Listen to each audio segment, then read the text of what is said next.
खोई कुछ सोच रही थी। अंदर आ जाओ ना। उसके घर के अंदर से आवाज आती है।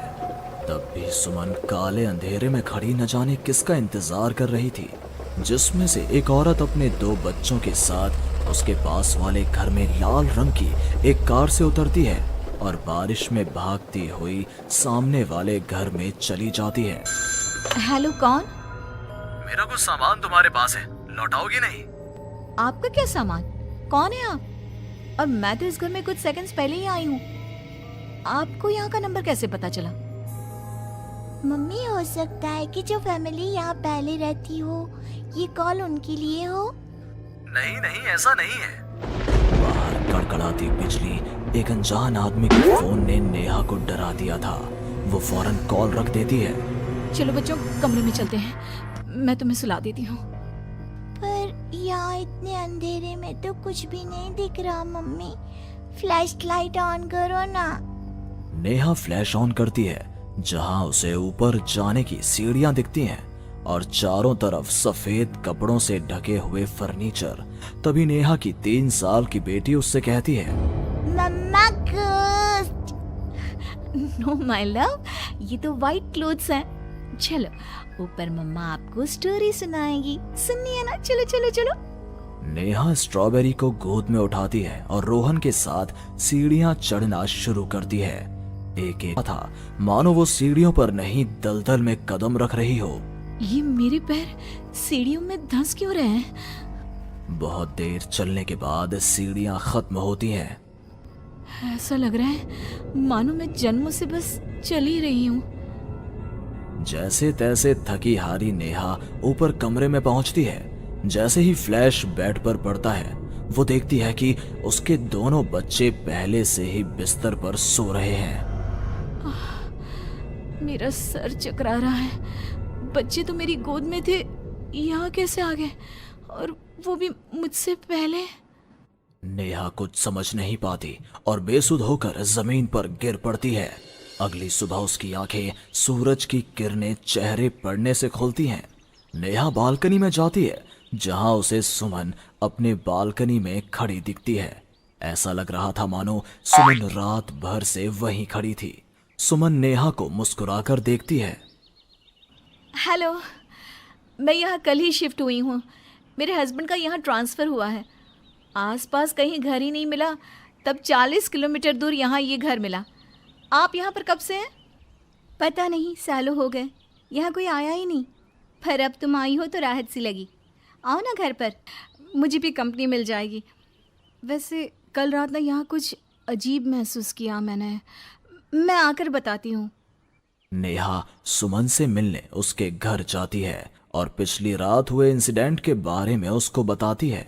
ये तो कुछ भी नहीं है नेहा। ऐसे तो कई इंसिडेंट्स मेरी एक फ्रेंड के साथ भी हुए हैं और रोज होते ही हैं। सुमन अपनी कार में बैठी अपने नए ठिकाने की ओर बढ़ रही थी। जंगल के बीच से गुजरती वो खुद से कहती है, ये सिविल इंजीनियर्स की लाइफ ना बड़ी मुश्किल है। कहाँ जंगल झाड़ी में रहना पड़ेगा। कार एक घर के पास रुकती है। लीजिए मैडम, हम आ गए। आपको कुछ जरूरत हो तो मुझे कॉल कीजिएगा। मैं ये बगल वाले घर में ही हूँ। सुमन घर के अंदर जाती है। डाइनिंग टेबल पर पहले ही खाना रखा हुआ था, पानी का ग्लास भी, टीवी ऑन ही था। ऐसा लग रहा था मानो अभी अभी यहाँ कोई था या है।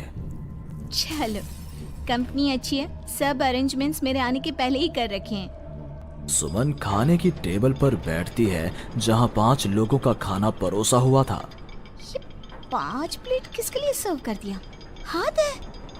सुमन अपनी प्लेट से खाना शुरू करती है और उसी वक्त बाकी 4 प्लेटों से भी खाना गायब होने लगता है। प्रमिल, कहाँ हो तुम प्रमिल? के घर पर जाती है। सुमन क्या देखती है कि प्रमिल जमीन पर गिरा हुआ है। फर्श पर हर तरफ खून ही खून। प्रमिल के मुंह से भी खून आ रहा था। वो कराहता हुआ कहता है, मैम, यहाँ रूहें रहती हैं। ये आपको भी नहीं छोड़ेंगी। ये कहते कहते ही प्रमिल दम तोड़ देता है और सुबह के 11 बजे अचानक ही अंधेरा छा जाता है। चारों तरफ से अजीबोगरीब आवाजें आने लग जाती हैं। मम्मी, आई, अरे कोई खाना देगा क्या मुझे?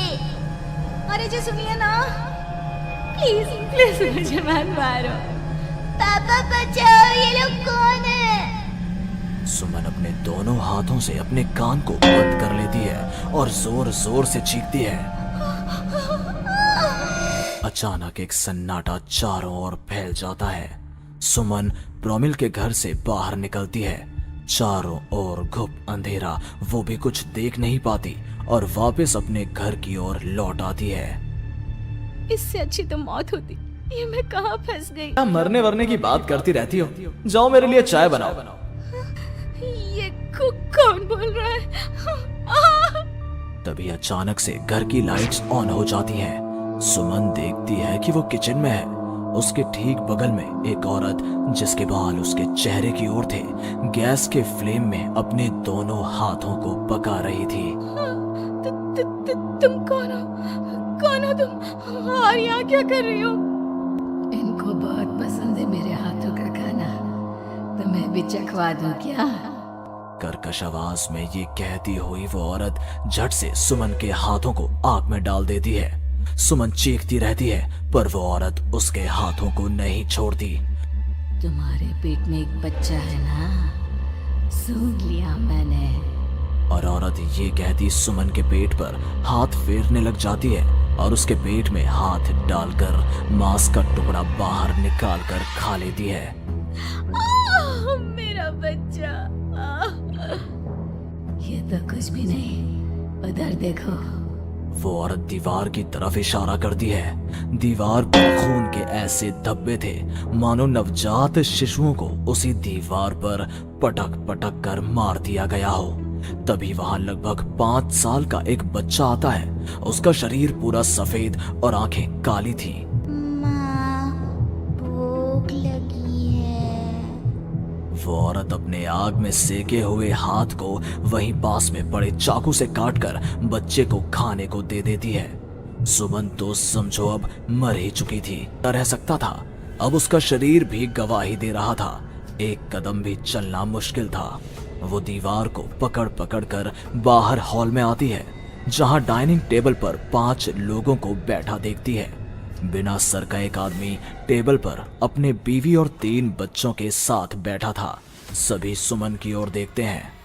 मम्मी, तुम मेरी मम्मी बनोगी। यहाँ हमारी जैसे बहुत से लोग रहते हैं, बहुत सारे।